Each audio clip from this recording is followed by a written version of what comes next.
Over the last few weeks, the News Channel 3 I team has been riding our public buses to see how many people are actually getting on board. In Grand Rapids, bus ridership really is a sensitive issue after voters there approved a controversial new tax to fund expanded bus service.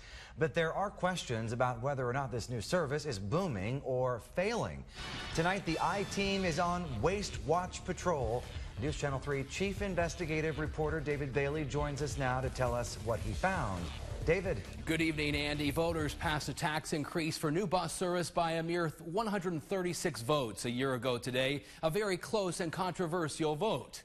Tonight, we show you how the I-Team boarded a bus for a long, lonesome trip, one of many trips that could prompt questions whether the big expansion is just a big waste. Oh, how lonely the road can be on a Grand Rapids public bus around midnight. The I-Team took the Route 1 down Division Avenue by the number supposed to be the busiest bus in the entire system. So this was a shock. Way too comfy. Nobody was around. In fact, using our cell phone camera, we can tell you we got our own private ride, 3-mile private ride all the way to 54th Street. Thanks for the ride, sir. Have a good night. Have a good night, he said. That's what we wanted to know, whether the rapid bus system was having good nights. After all, taxpayers are paid more than $1 million annually for the rapid bus system to put more buses on the road in the evening, 6 o'clock on, and expand service longer into the night past midnight. The I-Team obtained hours of video from in-bus video systems through the Freedom of Information Act, video that gave us much more detail. This is Route 44, 8 different cameras on board, midnight, Granville to Grand Rapids. We watched for nearly 1 hour, not a soul, not one person got on this bus, 0 ridership.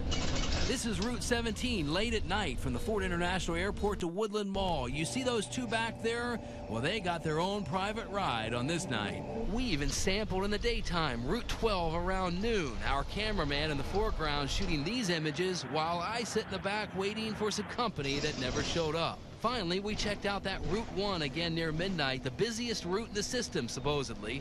Last ride of the night, this time not a private ride, saw a group of 8 people that dwindled to 3 by the end of the ride. The bus can safely have around 70 people. We took what we found to the Rapids Chief Executive Officer, Peter Varga, who told us despite what we found, he thinks the night expansion's been a raging success. The ridership increases are proving that they were very good investments. We went beyond the video request to get ridership numbers for a sampling of 100 bus trips Monday through Friday late at night when service was expanded.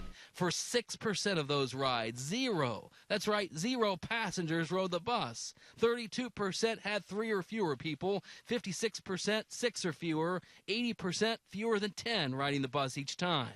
Most of the 100 trips surveyed were part of the expanded service, but get this, the average ridership for the new trips added, thanks to the new tax, 5.64 passengers. Federal documents show the Rapids operating expense per bus hour, $74. You do the math, with 6 people on a 1-hour ride, all of a sudden cab fares looking competitive and watchdogs are angry. We've been saying this for several years that the ridership is low on an average, and doubling the number of buses out there is just going to make it worse. We had our own private ride all the way to 54th Street. I mean, how do you react to that, the sight of that? The last thing you want is empty buses, right?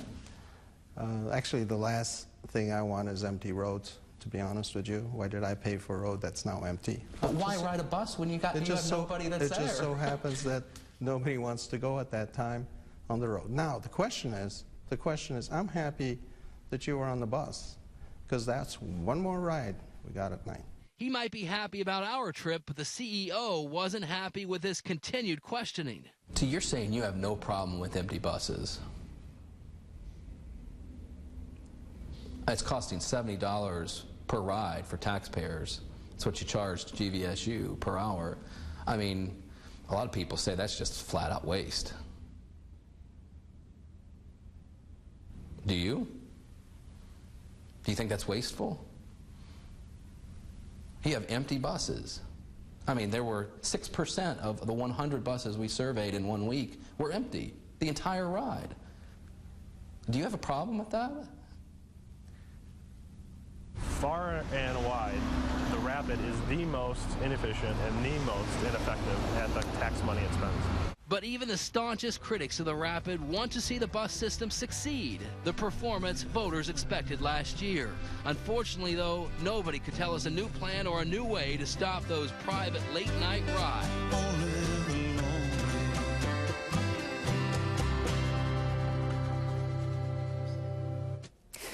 Now, there is immediate fallout from this investigation. Leaders in two communities, Walker and Grandville, tell the News Channel 3i team they are now going to be collecting signatures over the next few months to put to a vote a measure to back those cities out of the rapid bus system because of perceived waste. Coming up on News Channel 3 live at 11, what that means. Also at 11. Can you say that that is an accurate portrayal of the numbers? You can't put words in my mouth. What I'm saying. Now, Peter Varga, the CEO, shown right there of the Rapid, earns more than $200,000 a year, higher than any other elected leader, including our governor. Tonight, he'll defend his ridership numbers, even as facts show the numbers are wrong. Also, we'll tell you what question we asked of him that prompted him to bolt from our interview. David Bailey, News Channel 3i team. David, thank you. Our I-team is looking for more examples of government waste. If you have evidence, we want to see it. Email your ideas to iteam@WWMT.com.